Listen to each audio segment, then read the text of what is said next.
The first thing Ivy said to me wasn't hello. It wasn't nice to meet you or welcome, or even a basic acknowledgement that I was a human being standing in her hallway with a duffel bag over one shoulder and a box of books slowly destroying my lower back. What she said was, "I need you to understand something before you bring another single item into this apartment." I stood in the doorway of 4B with the elevator still closing behind me and the faint smell of someone's dinner, garlic, maybe rosemary, coming from down the hall. The woman in front of me was maybe 30, dark red hair pulled back in a way that looked accidental but probably wasn't, and she was holding a clipboard, an actual clipboard, with paper on it, like she was about to conduct a performance review on my entire existence. "Okay," I said. She looked at me like that was the wrong answer. I wasn't sure what the right one was. "I've had 3 roommates in this apartment," she said. "The first 2 lasted less than 2 months each. The third one made it 4 months before she moved out without telling me and left her fish." "Did the fish survive?" Ivy blinked. "That's your question." It seemed relevant. She looked down at her clipboard, then back up at me. "Chester is fine. He lives in my bathroom now. That's not the point." I shifted the box against my hip. "What's the point?" "The point," she said, "is that I'm not easy to live with. I work from home. I keep specific hours. I have routines that are not optional and rules that are not suggestions. Most people assume they can handle it and then discover around week 6 that they cannot." She paused. "So, if you want to back out now, the deposit is fully refundable and we can both move on without any drama." I looked past her into the apartment. It was clean, aggressively clean, with a long work desk along one wall covered in multiple notebooks and what looked like 3 separate organizational systems running simultaneously. Shelves above the desk, labeled, color-coded, even. A calendar on the wall with every day already partially filled in. The kitchen visible behind her was small but spotless, with containers lined up in a cabinet that she'd left open, every one of them same size, arranged by what appeared to be frequency of use. "What kind of work?" I asked. She seemed thrown by the question. "UX research. I run usability studies, mostly remote. I'm on calls a lot, so noise matters. Noise matters. I work construction project management," I said. "Half the job is phone calls in parking lots. I'm barely home before 6. She studied me, not warmly, more like she was checking a box on an internal rubric. "You're not going to rearrange things." I wouldn't know where to start. "You're not going to bring people over without telling me first." "I don't have people." Something shifted in her expression, not softness exactly, just a slight recalibration. "You said that too fast." I said it at the right speed for it being true.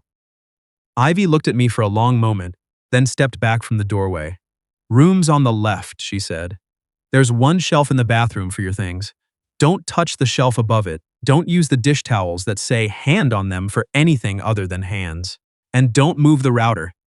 "Where's the router?" "Exactly where it needs to be." I carried the box inside. The first week I treated the apartment like a minefield I hadn't finished mapping yet. I learned which floorboard in the hallway made noise, third from the bathroom door, avoid it at 6 in the morning. I learned that the coffee maker made a specific grinding sound at 7, that Ivy seemed to wait for like a starting gun, appearing in the kitchen exactly 2 minutes later with the precision of someone who had scheduled her own mornings in a spreadsheet. I learned that the label maker on the kitchen counter wasn't decorative. On the 4th morning, I made coffee first and left half a pot because it seemed polite. Ivy came in, looked at the pot, then looked at me. "You didn't clean the carafe first," she said. "I rinsed it." Rinsing and cleaning are different operations. I poured my coffee. "Noted." She poured hers, then stood at the counter drinking it while reviewing something on her phone. I made toast. The silence wasn't comfortable exactly. It was neutral, like 2 strangers sharing an elevator, except the elevator was also our kitchen, and we'd be doing this every day for the foreseeable future. After a minute, she said, without looking up, "You put the bread back in the right place." It was where I found it. My last roommate put things back wherever she felt like it. There was a week where the bread was next to the dish soap. A pause. We did not make it past week 8. The bread killed the relationship. The bread was a symptom. She looked up. "Are you always this calm in the morning? Are you always this talkative?" Her eyes narrowed. Then, barely, her mouth moved. Not a smile. More like the idea of one, quickly reconsidered. She went back to her phone, I finished my toast, small wins. By the end of week 2, I understood the rhythms of the apartment well enough to stop holding my breath every time I moved through it. Ivy worked hard. I mean, genuinely hard, the kind of concentrated, unbroken focus that made the whole place feel like a library during exam week from 8 in the morning until about 5:30. Then something would release. She'd close the laptop, put her headset down, and become slightly more human. That was when she cooked. I found this out by accident on a Thursday, when I came home at 5:45 and the apartment smelled like onions and something slow braised that hit me in the chest like a memory I couldn't place. Ivy was in the kitchen standing at the stove in a completely different version of herself, less clipboard, more person. She had an apron on. She was listening to something through one earbud. She didn't hear me come in. I put my bag down quietly and went to change. When I came back out, she had 2 plates on the counter. I stopped. She looked at the plates, then at me, then at the plates again, in a way that suggested she hadn't fully thought through this decision and was now calculating the social cost of pretending it hadn't happened. I made too much, she said. Flat, no eye contact. Okay. It's short rib. The recipe scales badly, so there's always extra. I'm not going to make a thing out of it. She slid 1 plate toward my side of the counter. I know you're not. She picked up hers and went to the table. It was the best short rib I'd had since my grandmother made it. And I didn't say that because I could tell compliments made Ivy suspicious. Instead, I ate it and said, "The recipe scales badly on purpose, doesn't it?" From across the table without looking up. I don't know what you mean. I smiled at my plate. The day things shifted was a Saturday at the end of week 3. I was in the living room reading when I heard her in the second bedroom. She used it as a secondary office, the one that wasn't the main desk setup, and the tone of her voice on the call was different. Still professional, still precise, but there was something under it that was pulled tight. I didn't try to listen. But the walls were standard New York drywall, which means they're basically papier-mâché with an optimistic coat of paint, and I heard enough. I understand the timeline moved, she was saying. What I'm telling you is that I structured my last 6 weeks around the original scope, and this isn't a 2-day adjustment, this is a complete reframe. I need that in writing before I proceed. A pause. No. No, actually, I won't just… Can you hold on? I heard her door open. She came into the hallway, and when she saw me, she stopped. Her expression was controlled, but her hand on the phone was white-knuckled. Sorry, she said automatically. Don't be. She looked at me for a second, then said quietly, away from the phone, they're trying to change the deliverables after I've already done the primary research phase. If I let this go, it becomes the precedent. Don't let it go, she blinked. You already know that, I said. You called it out. Get it in writing. Something in her face settled, not grateful, more like confirmed. She lifted the phone back to her ear and went back into the office.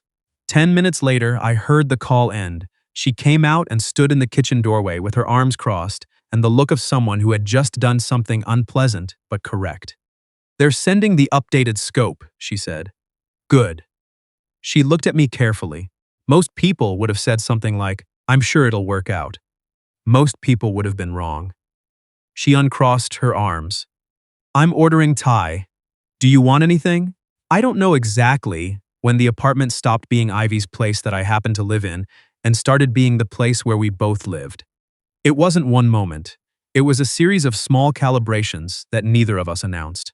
The mug she used every morning started appearing on the left side of the coffee maker instead of the right, because I'd mentioned once, without thinking, that I kept bumping into it.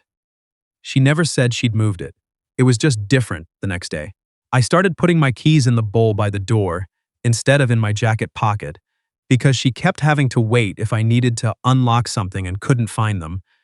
And she was constitutionally incapable of waiting without looking like it was a personal affront.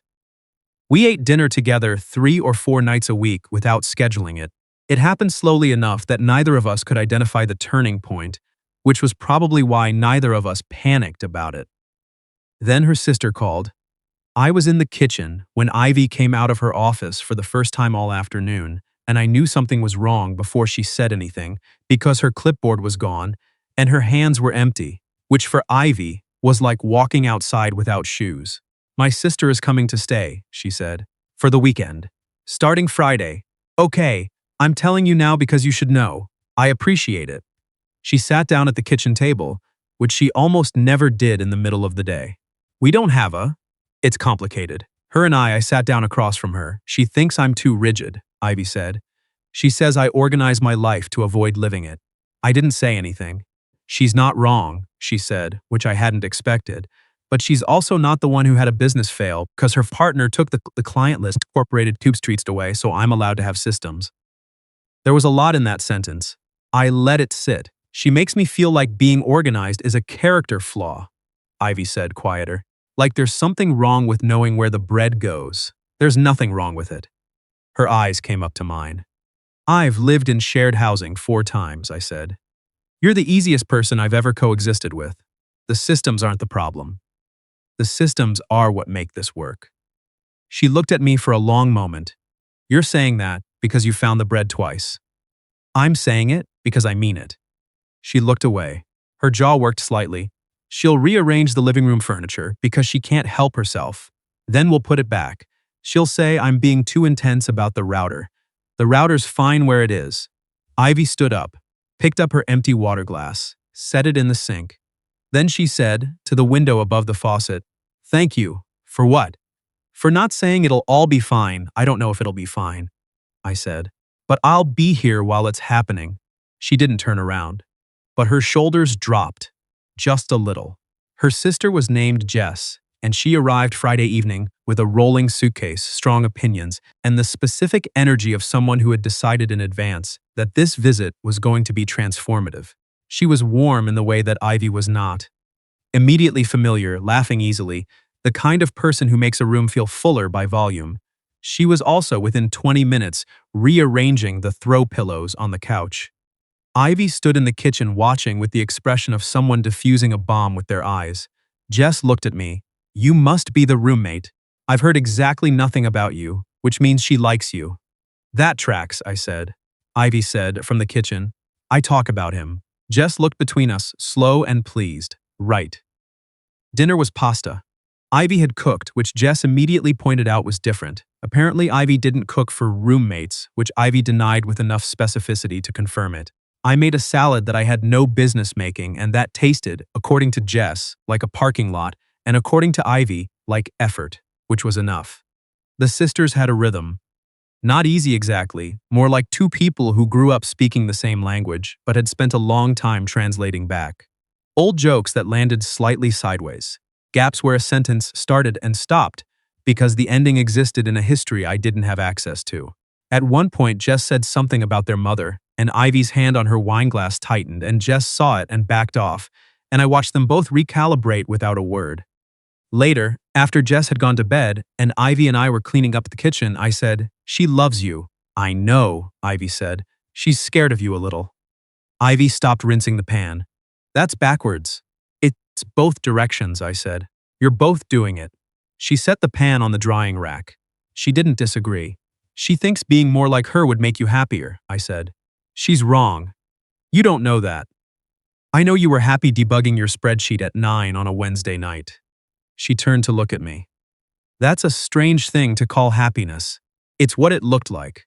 Ivy was quiet. Then she said, "She had this boyfriend for a long time.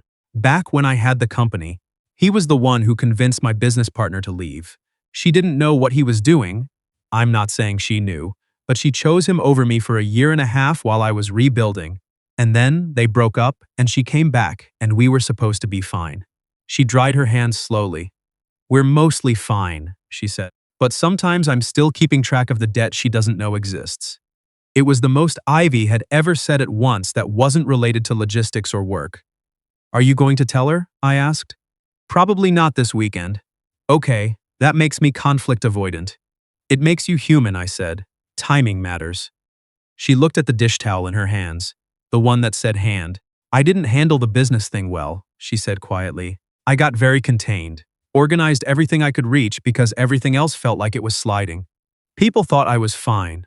I was not fine." A pause. "That's when the roommate situation started going poorly. I had all these systems and I needed them to be respected and people just didn't." "I do," I said. She looked up. "Respect them," I said. "I know which towel is which." She let out a breath that might have been a laugh, very small. Then she put the dish towel back on its hook, exactly parallel to the counter edge, and said, "Good night. Good night, Ivy." She was almost to the hallway. Then she stopped and said, without turning around, "You're the first roommate who didn't eventually tell me I should loosen up." "Your system works," I said. "Why would you loosen it?" She went to bed. I stood in the clean kitchen for a minute with the light still on, and I thought, without letting myself examine it too closely, I want to be in this apartment in 6 months. Which I hadn't thought about any apartment in a long time.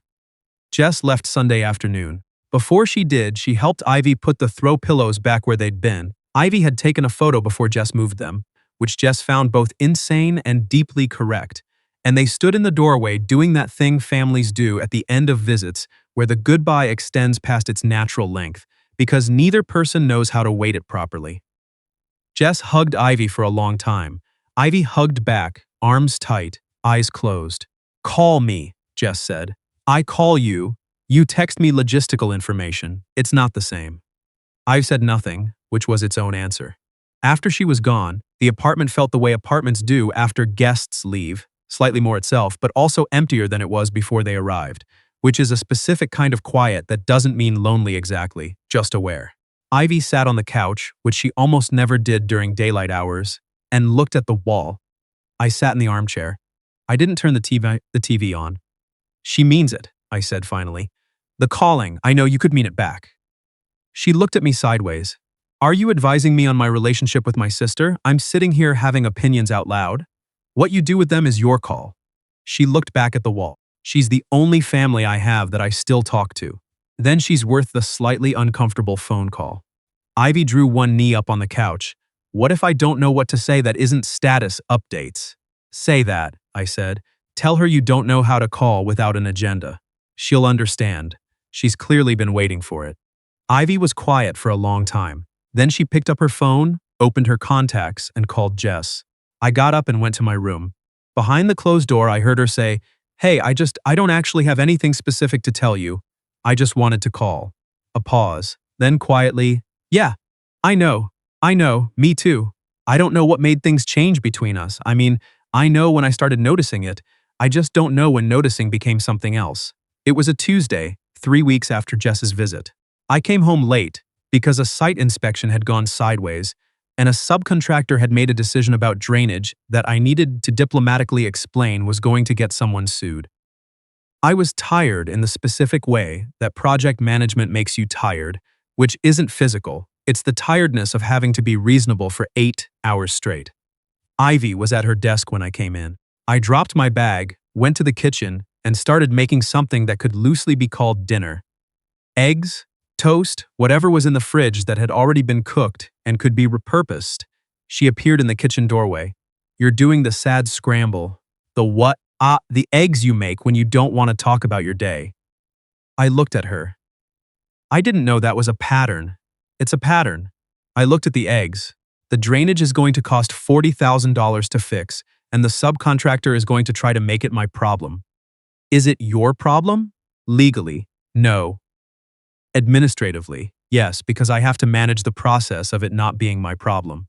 She came fully into the kitchen, which was a thing she usually did only with intention. She opened the cabinet, got 2 glasses, poured water from the pitcher in the fridge, and put one on my side of the counter. I looked at it. "You haven't had enough water today," she said. "You get a headache behind your right eye when that happens, and you make worse decisions." She went back to her desk. I stood in the kitchen for a moment with the water and the eggs, and the specific feeling of being known in a small, practical way by someone who had been paying attention for longer than I'd realized. I finished the eggs. I drank the water. I didn't get the headache. The thing I should have seen coming arrived on a night in October when a cold front moved through the city and the radiator in my room decided to stop working. I noticed it around midnight. I'd been half asleep already, and then I was completely awake because the room had dropped to about 62 degrees and I had one light blanket and the particular stubborn refusal to ask for help that I come by honestly. I lay there for 20 minutes being cold and proud. Then Ivy knocked on my door. "Your radiator," she said through the door. "I know. There's an extra blanket in the hall closet. Top shelf, left side." I opened the door.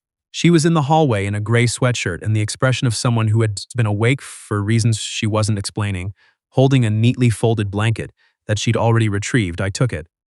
Thank you. The building's maintenance request goes through the app, she said. I'll send it tonight so it's at the top of the queue in the morning. You don't have to do that, I know. She turned to go back to her room. Ivy. She stopped. I didn't have a sentence ready. I just knew I didn't want her to go back down the hallway yet. Do you want to watch something? I'm not going to sleep for a while anyway. She turned around slowly. Her expression did the thing it did when she was running a calculation I couldn't see. What kind of something? Something low stakes. I don't have the bandwidth for plot tonight. She thought about it. Then she went to the couch, sat on her usual side, and turned on the TV, handing me the remote. I sat on my side with the blanket and found something forgettable and comfortable. A nature documentary, slow camera movements, quiet narration. We watched it for an hour without saying much. At some point, I became aware that Ivy had fallen asleep. She was sitting upright, head tilted toward her own shoulder, perfectly contained, even unconscious, like she'd chosen where to sleep and committed to it structurally. I turned the TV off. I thought about getting the extra blanket from the closet for her. Then I thought about what she would want, which was not to wake up with a blanket that appeared on her without her knowledge. So I turned off the lamp, left the hall light on low, and went to bed. In the morning, she was gone from the couch before I got up, and there was fresh coffee made and her door was closed. I poured a cup. There was a maintenance ticket confirmation on the kitchen counter with a sticky note that said, "Technician between 10 to 12. You'll need to be here." I told them the tenant name is yours. I read it twice. She'd put my name on the request, so I'd have to be the one home for the appointment, which freed her up for her own morning. Clean, practical, considerate, in a way she'd never call considerate. I put the sticky note in my jacket pocket without thinking about why. The maintenance tech came at 11:15, fixed the radiator in 40 minutes, and left. I was making lunch when Ivy messaged from her office. Fixed? Fixed, I sent back. 3 minutes later. Good. Then, after another minute, the documentary had a second part if you want to finish it sometime. I set my phone down on the counter and stood there in the kitchen thinking about the blue distance between a roommate and something that isn't a roommate anymore and how you cross it without noticing until you're already on the other side. I picked the phone back up. Yeah, I wrote. I want to. The conversation happened on a Friday in November. Not planned. Nothing between us ever happened planned. It was 9 o'clock and we were at the kitchen table, and Ivy was annotating a research report, and I was looking at project schedules for the following week, and we'd both been there for 2 hours without it needing explanation. She said, without looking up, "You've been here almost 4 months. I have longer than anyone except Chester. How's Chester doings?" "He's fine. He has opinions about the bathroom lighting." I smiled. She still wasn't looking at me. "The last person I let get close," she said in a different tone, "was someone I worked with. After the business failed. He was stable and careful, and I trusted him, and then he took a job in Denver, and he didn't ask me to come, and I found out because he mentioned it 2 weeks before he left." She turned a page. "Not because it was cruel, he just didn't think of it. He didn't think of me as someone who would rearrange around him, because I'd never asked him to stay for anything." I put my pen down. "I stopped asking people to stay," she said. "It's more efficient. Either they do or they don't. And when they don't," she looked up. "I update the system." I held her gaze. "I'm not going to Denver." Her eyes were steady, watching me. "You don't have to say that. I'm saying it because it's true. You can't know that. I know that I made a decision in week 2 to stop treating this apartment like temporary housing, and that I've been paying attention to you for 4 months, and that I'd like to keep doing that. Specifically." I paused. "That's as much certainty as I can offer you. But it's real." Ivy looked at her research report, then at me. "That was a very organized declaration," she said. "I've been in your apartment too long." The corner of her mouth moved. "The bread is where it's supposed to be. Always. You've never misused a hand towel. Never."